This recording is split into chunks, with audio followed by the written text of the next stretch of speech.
I'm in the car with my informant Anthony, and he's gonna show us some of the rituals he does in his car to make him feel better about it. So you can go. So first I turn off my headlights, and then I have to make sure that I tilt it down like this, because otherwise I'm worried that the headlights being on will cause my battery to drain. And same with these lights. It's worse with these lights if I have them on. So I try not to use them, but I have to like turn them off a couple times just to make sure that I know they're actually off. Okay, thank you. And then when I get out of my car, I have to make sure I lock it multiple times. And I need to hear the lock noise at least 3 times. Yeah. We're in his bedroom now, and he's gonna show us one of his social media rituals he does that's compatible with his OCD. So walk me through it. So on Instagram, a lot, like, people can see your following count.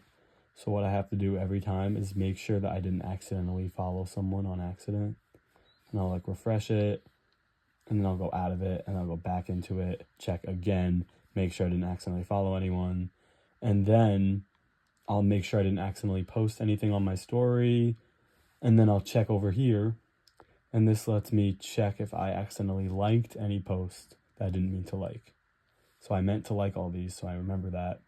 And then I'll go out, and I'll literally go back in, do it again multiple times. And then I'll check like if I commented anything. And that's just one of the, that's just for Instagram. And then when I'm done using any app really, but especially Instagram, I'll often exit out of it. And then I'll open it back up, do the whole thing all over again, exit out, do the whole thing all over again. And it could take like up to 5 minutes of me just repeating that over and over again. And is it derived from anything? Does it make you feel better? Yeah, so it comes from anxiety of accidentally posting something, and then people who follow me on Instagram seeing that maybe I accidentally posted a picture of myself, like I accidentally took a picture of myself while using the app, and I'm like laying down and I accidentally posted it, and that's where the anxiety comes from. It's never happened, but it's just a fear that I have. Okay, so at night I have to lock the door just like anyone else would.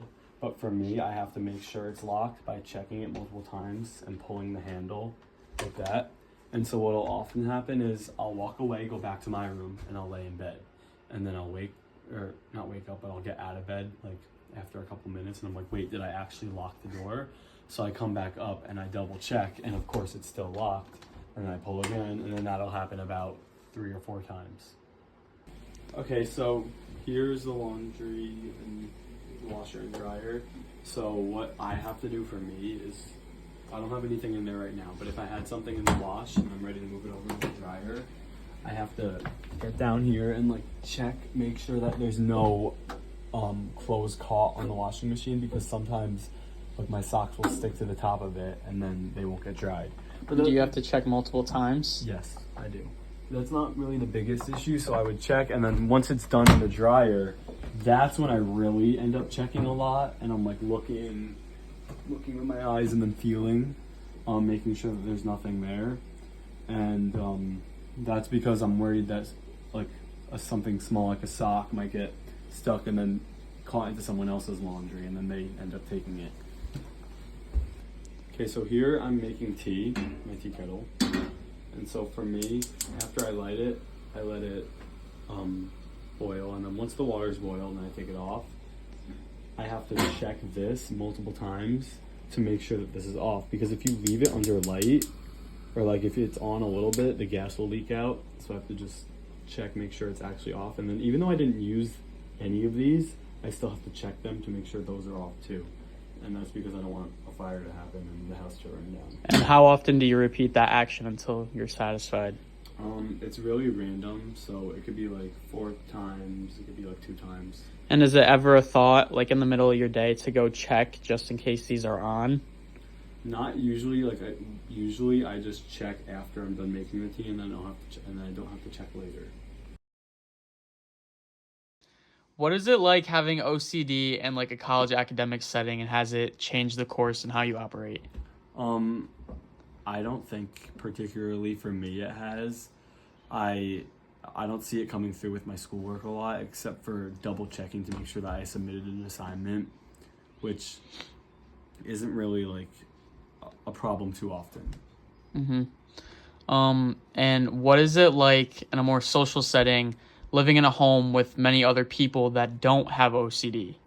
I think it's a little bit difficult, just especially because I take longer in the bathroom, for example, because I have to wash my hands for a certain amount of time, and people might not understand why I take so long. But it's just because I'm washing my hands like multiple times. I have to make sure that I'm fully clean. And does that have any like physical effects on your like hands? Yeah, actually, my hands are very dry, probably because of it. So I have to get lotion a lot. I see. And is there any acts of like reciprocity that people can provide you? So exchanging like emotional support and like when you need it most. Um, Honestly, I'd say no. Like, I don't really turn to anyone for this. It's just something I deal with myself. Like, most people, since they don't understand it very well, they don't know what kind of support I need. And honestly, for me, the only kind of support that I need is just allowing me to do it. There's not much, like for some people, they're able to ask others, hey, or can you go check that the door is locked, and then that'll work for them. But for me, it has to be from me. I see. Was there anything that your parents specifically did and how they raised you contribute to any factors towards your OCD? I think, well, I'm not entirely sure. I know my mother was pretty overbearing and very involved in everything I did and very overprotective when I was a kid. And, you know, she was always making sure that we had a clean house, everything had to be clean. So that might have contributed to my development of OCD. But I'm not entirely sure if there's anything specific. And going off that, how old were you when you like first noticed symptoms, and what were the kind of first little rituals you would partake in? Okay, so I was pretty young. I don't remember the exact age, maybe 6. I don't know. But my first rituals that I remember was if I was going down the stairs and holding the railing with my hand, I would have to go back up and do it with the other hand before I can go downstairs. And I don't know why I had to do it, but if I touched something with one hand, I would have to touch it with the other hand in the exact same spot. And if I messed up, I would have to touch it again with the other hand to try to like balance it. And there was a study done on individuals with OCD if they felt more obsessive or compulsive. What do you think you are, and why? So I think as a kid, maybe more obsessive. I remember having intrusive thoughts, but I don't really remember what they were, if that makes any sense. But currently, I would say I'm more compulsive because a lot of my anxieties have gone away. Like I know, I still participate in, or I still do the rituals and the compulsion aspect of OCD, but the anxiety has lessened a lot, and it's just because I do the compulsions, because I do all that, it kind of decreases my anxiety.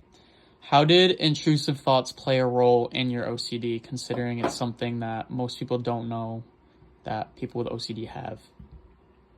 So for me, an intrusive thought would be like in my head, oh, someone's gonna break into your room, and like I can't get that out of my head, and so that's what causes me to like it's basically the reason behind each action I do.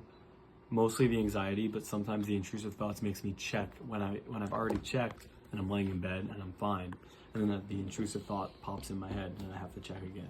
Is it a repetitive thought that can come back over and over again, or can it be satisfied?